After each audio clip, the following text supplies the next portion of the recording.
In this section of the video series, we'll talk about periodic equations. Specifically, we'll talk about the polynomial equations over the ring of periodic integers, Zp. We'll talk about solutions as well as approximate solutions to those equations. And we begin this section with a lemma on the non-emptiness of projective limits.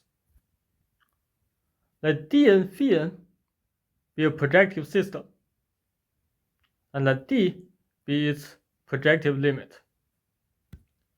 The lemma states that if those Dn's are finite and non-empty, then this D is also non-empty.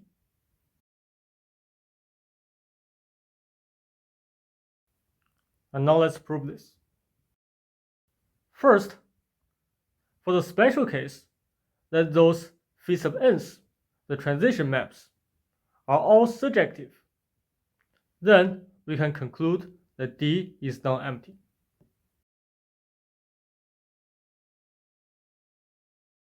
Now let's first verify this. Indeed, by definition, the projective limit or inverse limit is a collection of all sequences or infinite vectors in the Cartesian product of D sub i's, where the transition map applied to the nth component is equal to the n-1th component for any n. Now, why is this non-empty? This is because for any x1 in D1, because phi sub 2 is surjective, there exists x2 in D2 with phi sub 2 of x2 equal to x1. And there exists x3 in D3 with phi 3 of x3 equal to x2, because phi sub 3 is also surjective, and so on. With this procedure, we can produce an infinite sequence or infinite vector that is compatible in this system. So this is a compatible sequence, and it lives in the inverse limit. So the inverse limit is non-empty. And this verifies this special case.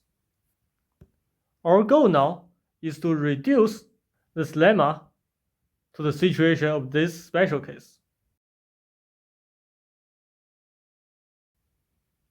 And for this,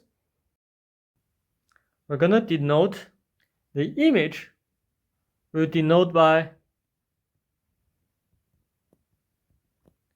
D sub n comma p, the image of D sub n plus p in Dn.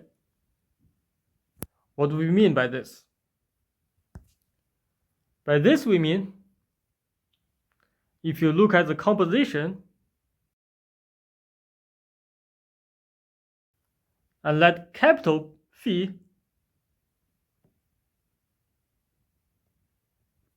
sub n comma p be the composition of those p maps. And this is a canonical map from D sub n plus p to Dn. And D sub n comma p will be the image of capital phi sub n comma p. Now observe that those D sub n p's viewed as a sequence in P form a decreasing family of finite non-empty subsets of Dn.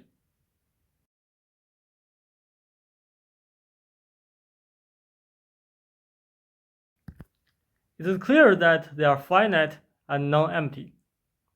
But why decreasing?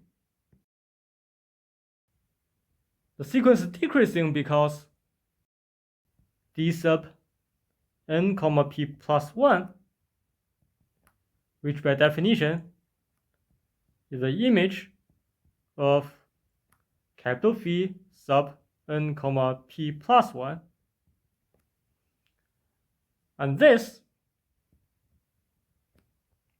by definition for capital Phi sub n comma p plus 1 is a composition of capital Phi sub n comma p composed with Phi sub n plus p plus 1. And this guy is contained in the image of the second map, the image of Phi sub n comma p, which by definition is d sub n comma p. So therefore, we have a decreasing sequence. And now because they are all finite subsets of Dn, which means there can only be finitely many proper containments, and it follows that the sequence of subsets is stationary, meaning d sub n comma p will stay the same when p is large enough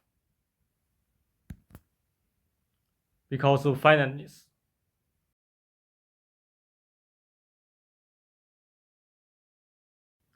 Now, let En be the intersection for p equal to 1 to infinity of d sub n comma p. At some point, we know this d sub np will become stationary. And now we make the following claim. We claim that Phi sub n from d sub n to d sub n minus 1 satisfies Phi sub n of En is equal to En minus 1. Namely, this transition map sends E sub n to E sub n minus 1 surjectively. Now we are going to check this claim in 2 steps. In the first step, we check that Phi sub n of E sub n is contained in E sub n minus 1. Indeed, for any little x in E sub n, we know by definition of E sub n, x lives in d sub n comma p, which is the image of capital Phi sub n comma p for any p.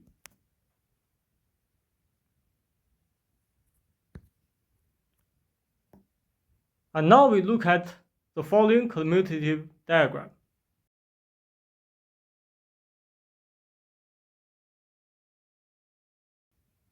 This diagram is commutative because by definition, this capital Phi map is a composition of those basic transition maps. So in this path, we have a composition of p plus 1 maps from Phi sub n all the way to Phi sub n plus p. And same for the composition of maps in this path. So this diagram is commutative. And now we can use the commutativity of this diagram to show that phi sub n of x lives in E sub n minus 1. How do we show this? We look at this condition. This condition says x is in D sub n comma p, which is the image of this map for any p. And this map is from D sub n plus p to Dn. So for any p, there is this yp in D sub n plus p such that under this map we have x. So we are just translating this sentence. So now phi sub n of x will be equal to phi sub n. Now let's plug this into the parentheses here. And we have phi sub n composed with capital Phi sub n comma p, which is the composition here. I'm going to use the commutativity to get the other composition. And this guy lives in the image of this map. And by definition, what is this image? This image is precisely D sub n minus 1 comma p. This is just the definition. So for any p, we have shown that phi sub n of x lives in here. So now we can take the intersection of this guy over all p's, which by definition is E sub n minus 1. Therefore, for any x in N, we have shown that phi sub n of x is here. So phi sub n of E sub n is contained in E sub n minus 1. And now let's check the surjectivity of this. Recall that those D sub n comma p's are decreasing in p and stationary for p large. Therefore, this finite sum will be equal to some D sub n comma p naught for p naught large enough.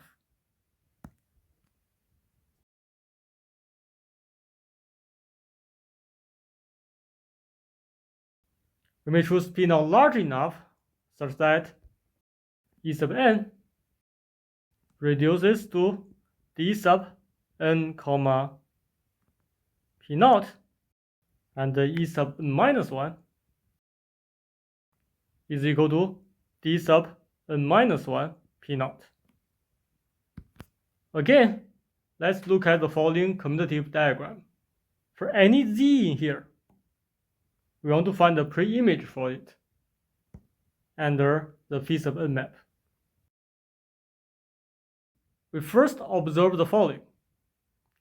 If we look at the composition of these two maps, the image of this composition of maps, by definition, this is the image of capital Phi sub n minus 1 p naught plus 1. And this, by definition, is equal to D sub n minus 1 comma p naught plus 1. However,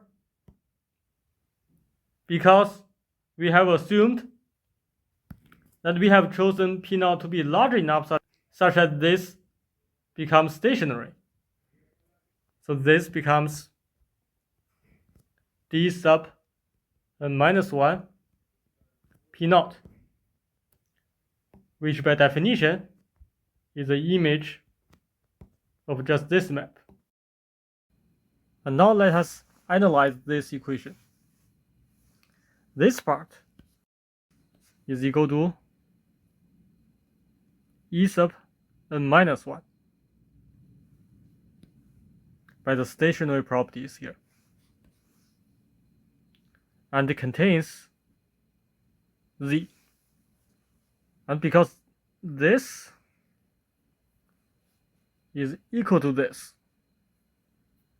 we can conclude from here that there exists element y in the domain of this.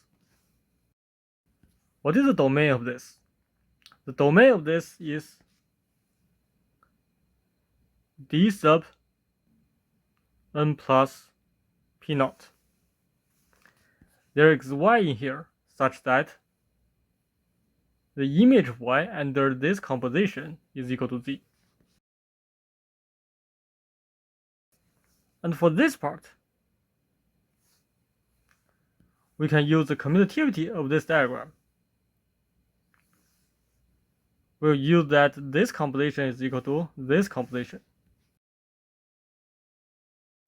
So in the end, we have found a pre-image of z under the map phi sub n, which lives in the domain of phi sub n. But if you look at this element is in the image of capital Phi sub n comma p naught. So this element is not just in the domain of phi sub n, which is d sub n, but also in this image, and this image is precisely this guy, which is equal to en.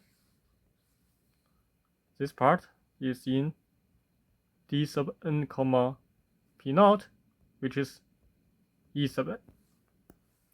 From here, the stationary property. So we have found a pre-image for z in en under the map phi sub n.